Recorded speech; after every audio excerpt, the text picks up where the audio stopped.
with me, please, to the book of Ruth. To the book of Ruth.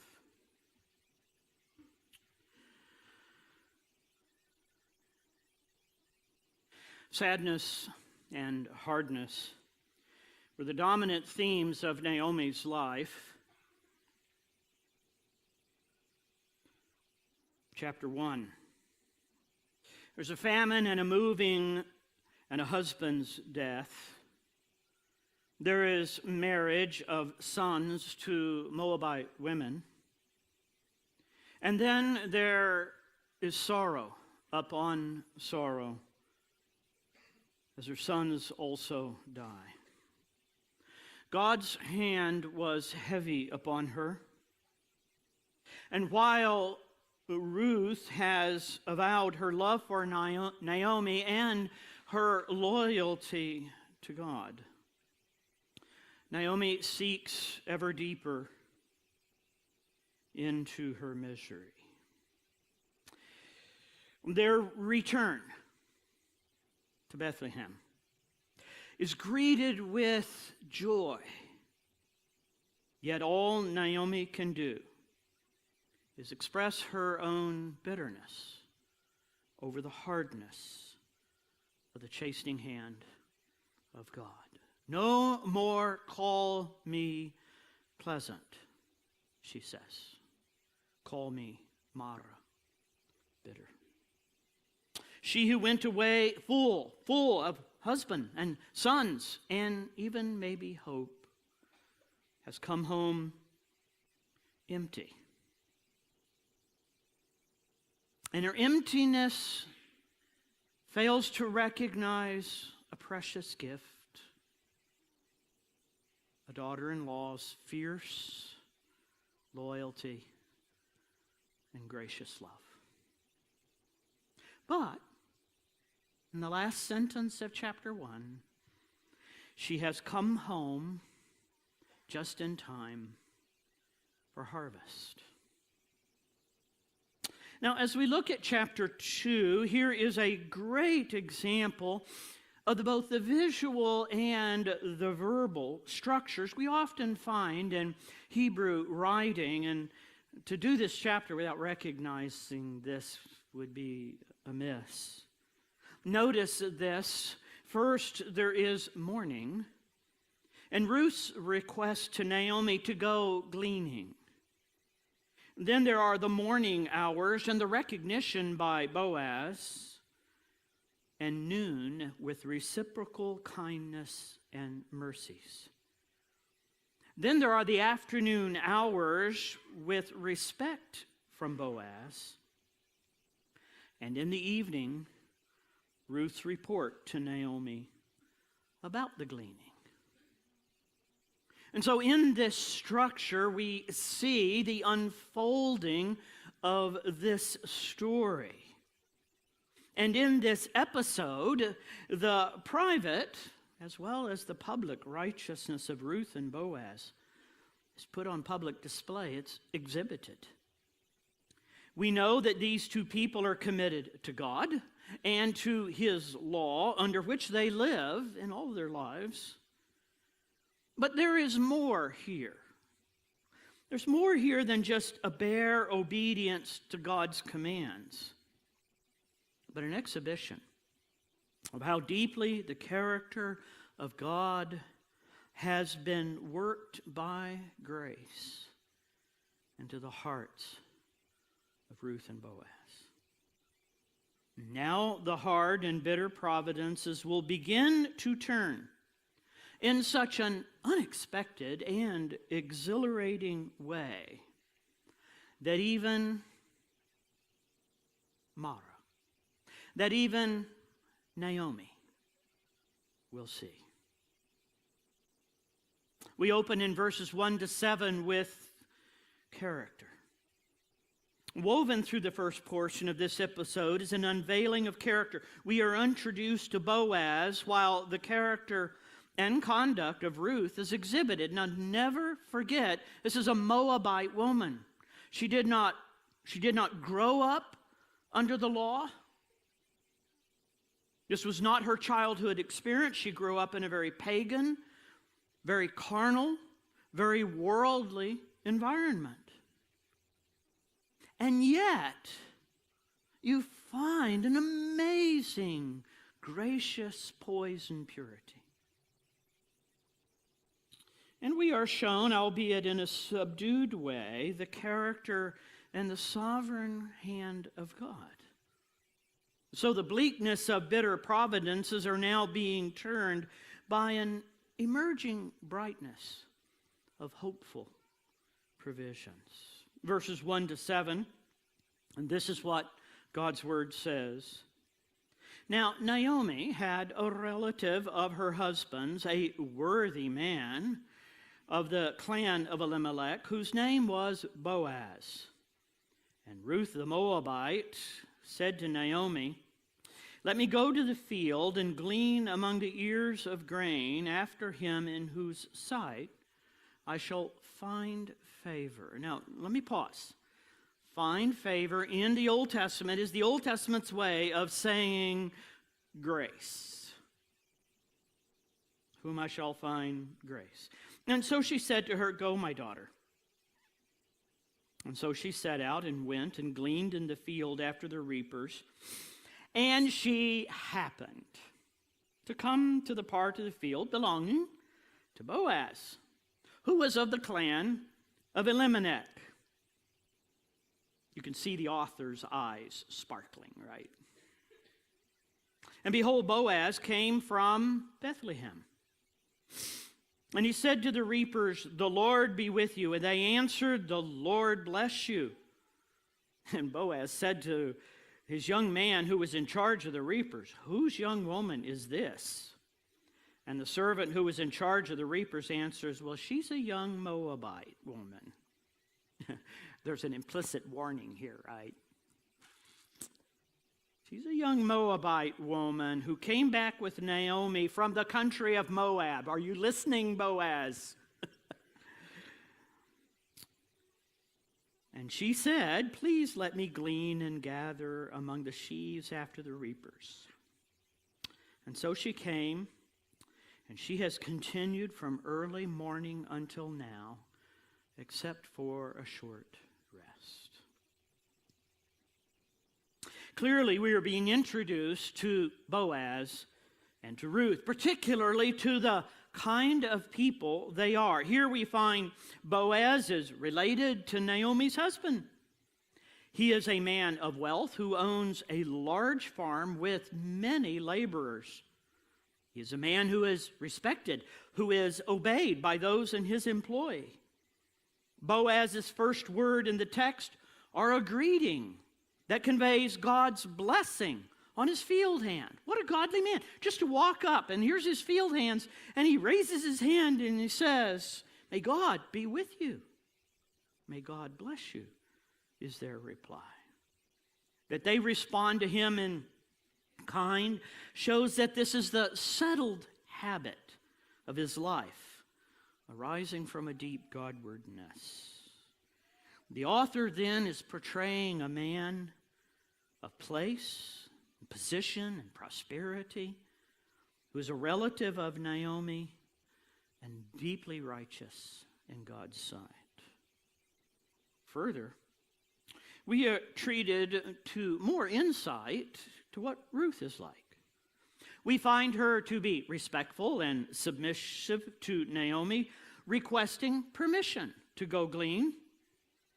She is humble and meek woman as she inquires about the gleaning, knowing that she does not have the same rights as the Israelites, and is cast upon the generosity and the kindness of the owner.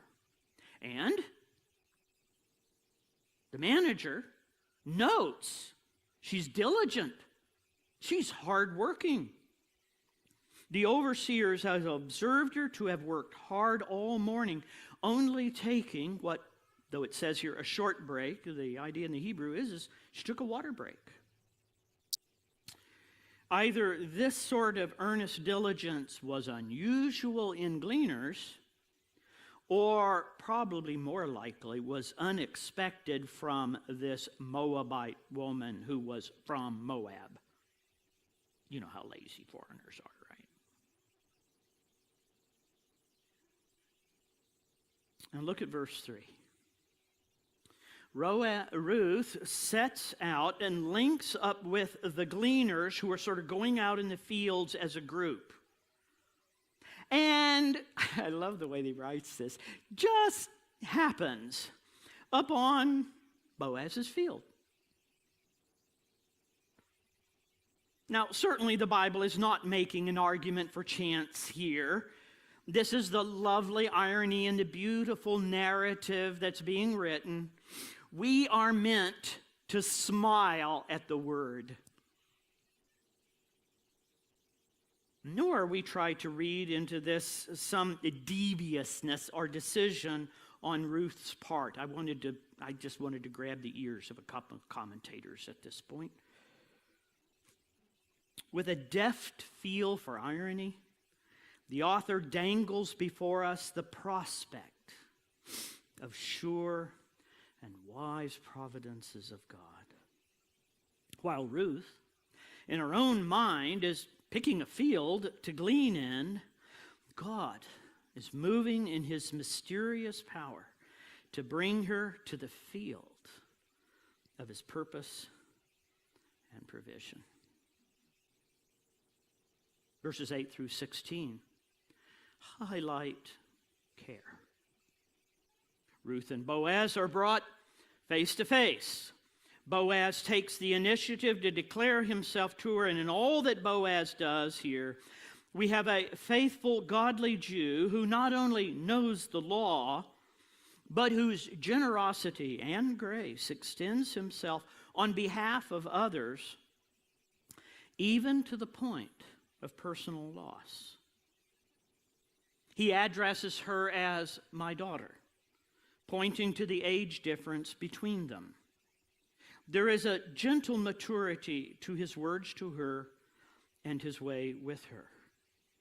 But through all this, we also get a sense that his attention on her arises from an attraction, an attachment.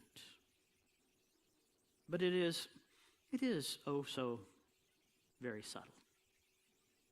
Verse 8, then Boaz said to Ruth, now listen, my daughter, do not go to glean in another field, nor leave this one, but you keep close to my young women. Let your eyes be on the field where they are reaping, and you go after them. Have I not charged the young men not to touch you? And when you are thirsty, go to the vessels and drink what the young men have drawn. Then she fell on her face, bowing to the ground, and said to him, why have I found favor in your eyes that you should take notice to me, a foreigner? There is us. Why, oh why, would God take notice of us, such foreigners of his holiness and righteousness? But Boaz answered her, all that you have done for your mother-in-law since the death of your husband has been fully told to me. And how you left your father and your mother and your native land and come to a people that you did not know before. The Lord repay you for what you have done, and a full reward be given you by the Lord, the God of Israel, under whose wings you have come to take refuge. And then she said, I have found favor in your eyes, my Lord, for you have comforted me and spoken kindly to your servant, though I am not truly one of your servants. And in the meantime, Boaz said to her, come here, and eat some bread, and dip your morsel in the wine. And so she sat beside the reapers, and he passed to her roasted grain. And she ate until she was satisfied, and she had some left over. When she rose to glean, Boaz instructed his young men, saying, let her glean even among the sheaves, the standing sheaves, and do not reproach her. And also, Pull out some from the bundles for her and leave it for her to glean, and do not rebuke her. They find care for her in his protection, verses 8 and 9, because Boaz's first concern for Ruth is for her personal safety and physical sustenance. He wants her to stay in his field near the women who are reaping. He has exerted his authority, and he has placed her under his protection. So while this gentle pastoral scene of a harvest rich and full, there lurks a menace, a danger. These young men who would see this young Moabite woman as fair game. Boaz may anticipate this because he knows them well and is aware of Ruth as a Moabite, and therefore outside the normal protections of Jewish law. And he also assures her that she is to freely drink of the water that was drawn for the reapers, even though she is but a gleaner. In other words, there are those who are in the fields working from the main sheaves, from the standing sheaves of grain, who are in his employ. They are the reapers. They serve him, they work for him, he pays them. And then there are the gleaners. The gleaners were those who were so poor they came into the fields and they picked up what was left. You were only allowed to pass through your field to reap it once. And everything that was left on the ground was left for the poor, the gleaners. She has come to this field to walk along behind the reapers and to pick up what was left on the ground. But he basically has treated her and is bringing her under his protection and provision. There is no mistaking here that his initiative is singling her out for special attention. Come to my field, where you will be safe from harm and thirst. As one writer comments, all of Boaz's wealth and godliness began to turn for Ruth's welcome and welfare. And we see his care in their perspectives. Ruth's response, frankly, particularly in our culture, is stunning. She is deeply humbled and bows before Boaz in gratitude. In fact, she falls on her face before him. Her question expresses her amazement at Boaz's care and concern. She sees herself as unworthy, as undeserving. Her godly humility expresses gratitude at the grace and the generosity of others. Why his favor on her, a foreigner? And frankly, as a beautiful woman, she seems to be transparent and unaware of it. And certainly is not using it to manipulate Boaz. She does not resent her status. She's a gleaner, but accepts it. And she comes not asserting her rights or becoming resentful when they are not met. Rather, she acknowledges her destitute and dependent helplessness. Understanding this about herself, she can genuinely be both surprised and grateful at unexpected and unsought kindnesses. I can't help but comment here that our own pursuit of self-esteem and assertion of personal rights serves to undermine our amazement and our genuine gratitude at the unexpected and undeserved grace and kindnesses of God. I sense among people today even a curling of the lip and self-pride and self-congratulation even over our salvation. Well, of course God would save us. Really? How un-Ruth-like is that? It's as though there was something in us, foreigners from a distant land of sin, that we should deserve the grace and kindness of such a king. Where are those who are truly humbled by the stunning kindnesses of God? Boaz declares that he knows two important things about Ruth. He knows of her commitment to Naomi and all she has done for her. She has left her home and her family and all her comforts and all she knows and all she is familiar with for the sake of Naomi. And he knows of her casting herself upon God.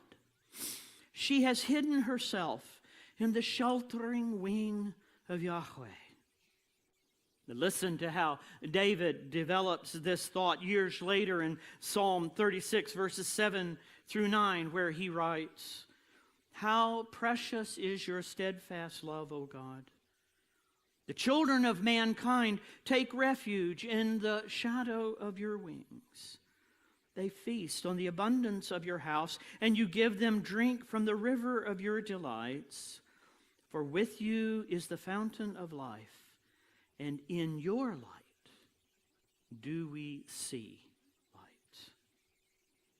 The children of mankind, the foreigners, take refuge in the shadow of your wings. And here is both refuge and refreshment. Here is the protection and provision by God. Here is the soul's feasting.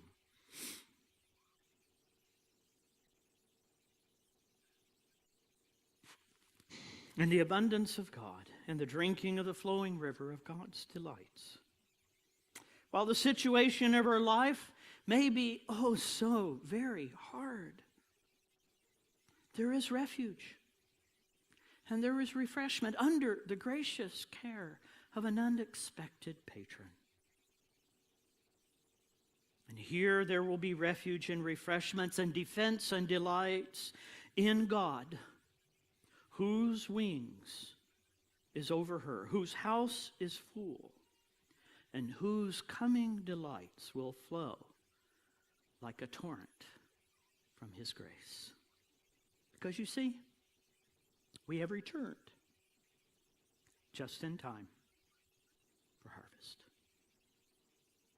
And Boaz sees himself as the instrument by which God repays and rewards Ruth. God's blessing, his protection and provision are upon those who are taking refuge in God and give themselves to God's people.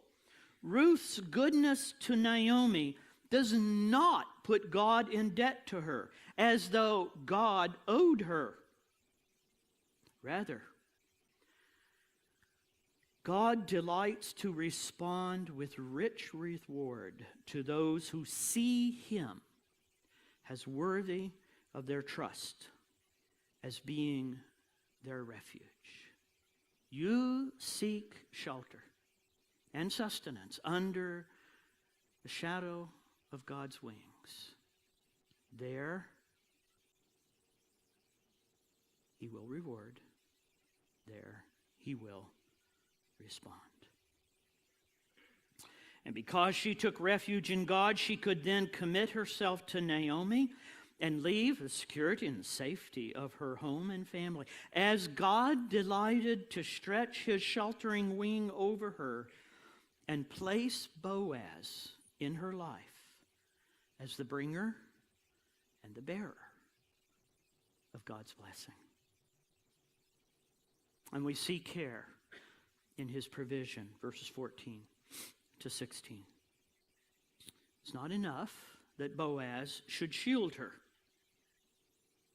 He will also supply and sustain her. He invites her to join him at lunch, to sit with him, and to share in his bounty. Now, you got to stop and think. What in the world? Can you hear the hubbub around the room, out in the field? Do you know what he's doing? That Moabite woman. He's invited her to sit at the table with him. Have you ever been to the table with him? Probably actually not. There's probably a There's probably not bitterness. There's probably not negative. They're probably going, oh, well, what will come of this? So he invites her to join him at lunch, to sit with him and to share in his bounty. He is to come and dip her morsel into his wine. We know where that's going, yes? And he sits among his reapers with her near enough to pass food to her. And as he gives to her roasted grain until she is fully satisfied and has some left over. Now, in the law, God had commanded that the corners of the field be left for gleaning, and the reapers should pass over a field twice. What was left in the inefficiency of harvesting by hand was supply the wants of the needy. And Boaz goes way beyond this. His generosity is still not yet exhausted. He tells the young men among the reapers to pull out sheaves and leave them for her. The law forbade Boaz's reapers from returning to collect those forgotten sheaves. As a gleaner, Ruth was not allowed to pick the grain that was still standing. She could only pick up what the reapers left. And they are being instructed not just to leave bits and pieces, but rather to strew her path with the riches of his bounty. And that brings us to change. Verses 17 down to, my eyes can't see it, verse 20. So she gleaned in the field until evening. So here is our structure, yes? And then she beat out what she had gleaned, and it was about an ephah of barley. Basket. Almost this tall. I'm not talking an apron full. And she took it up and went into the city, and when her mother-in-law saw what she had gleaned, she also brought out and gave her what food she had left over after being satisfied. And her mother-in-law said to her, "Where did you glean today, and where have you worked? Blessed be the man who took notice of you." So she told her mother-in-law with whom she had worked and said, "Well, the man's name with whom I work today, his name is Boaz." And Naomi said to her daughter-in-law, "May he be blessed by the Lord, whose kindness has not forsaken the living or the dead." And Naomi also said to her, "The man is a close relative of ours, one of our kinsman redeemers." What a picture of fullness this is. She gleans faithfully and diligently until the evening. She sits down to process what she has gathered, and turns it out to be over a half a bushel after it has been pounded out. Now, of grain, folks. We're not talking apples here.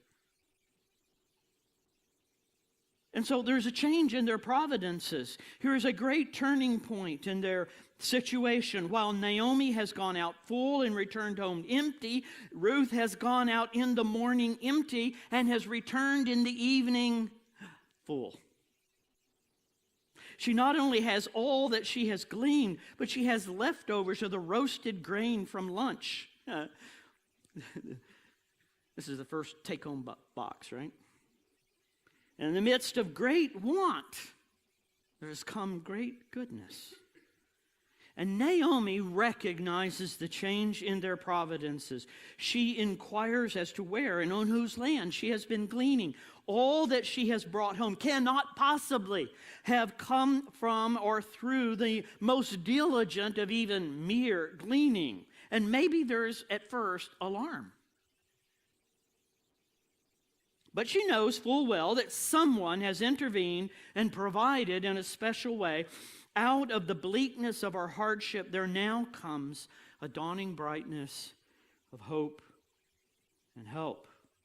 And she begins to see their circumstances in a new light. And so there is change in their perception. Verses 20 to 23, our author records three important statements by Naomi. And Naomi said to her daughter-in-law, verse 20, "May he be blessed by the Lord, whose kindness has not forsaken the living or the dead." And Naomi also said to her, "The man is a close relative of ours, one of our redeemers." I love the next, right? Why not just identify her as Ruth? And Ruth the Moabite said, "Besides, he said to me, 'You shall keep close by my young men until they have finished all my harvest.' And Naomi said to Ruth, her daughter-in-law, 'It is good, my daughter, that you go out with his young women, lest in another field you be assaulted.'" Wow. Everyone knows there's dangers in the field.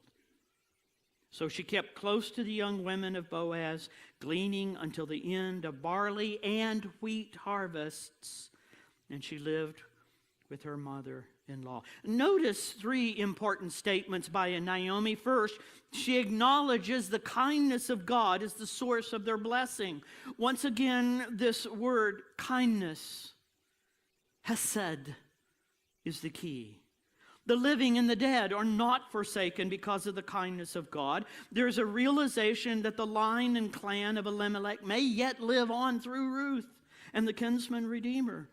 So Naomi is awakened out of death and the darkness of her bitterness, and she rises to life and light and hope. She is not forsaken by God. His chastening hand and bitter providences have brought them home, brought them here, where he has greeted them with unexpected kindness and bountiful provisions through a Moabite daughter-in-law. And she identifies as Boaz as the potential kinsman redeemer for Ruth. Now, a kinsman redeemer in the Old Testament was God's provision for the continuation of a family line and a clan. The Goel, usually translated redeemer or sometimes next of kin, is one legally responsible for protecting the interests of the family. His main obligation is to buy land that must be sold or buy back land that has already been sold so as not to let property be alienated from the original line of ownership. The book of Ruth extends his duties to providing an heir for a male relative who has died childless. Now, usually this duty fell to a brother, but in the case of Ruth, who had no brothers-in-law, a mere distant relative was expected to marry her, as Naomi would later reveal. While this seems an exceedingly strange thing in our ears, this was God's principle and God's provision for the Hebrew people under the law. Boaz is a possible kinsman redeemer for Ruth. And she affirms the wisdom of Boaz's provision and protection. Ruth tells her that Boaz wants her at his fields near his women, where his young men have been charged not to molest her. Naomi encourages her then to go back to his fields. Ruth then returns and gleans in the fields of Boaz through the barley harvest during March and April, and the wheat harvest during June and July. This sentence then covers 5 months. And during that time, Naomi and Ruth live together. What can God do for those who come home just at harvest? He can bring them by his powerful providences to the fields of Boaz. There Boaz, the Lord of harvest and kinsman redeemer, the bringer and bearer of blessing, with Ruth as his partner and worker, becomes the instrument to fill Naomi's emptiness. And who knows what God can do when wedding feasts are This is a story about God. This is a story about the God who is sovereign over all, whose providences are working to serve the pleasures of his will and the purposes of his glory. This is a story about the God who is full of kindnesses and mercy, whose love takes the initiative to save his people and to shape them by his character. This is a story about God, the God who is full of care and concern, whose righteousness protects and provides those who find favor with God. This is a story about God, the God who gives hope to the bitter, whose bitter providences are the very soil in which anticipation may attach itself to the evidences of his goodness. This is a story about the God who delights in his people and whose will is working towards the marriage of his Son. From emptiness to fullness, from famine to feast, from foreigner, well, next week. Father, sweet, sweet, sweet story. And behind it, we hear the lovely story of our kinsman redeemer, of our provider, of our greater Boaz, whose kindness and provision and protection has reached deeply into our lives and made us such Moabite-like people, has made us your family. Glory to you.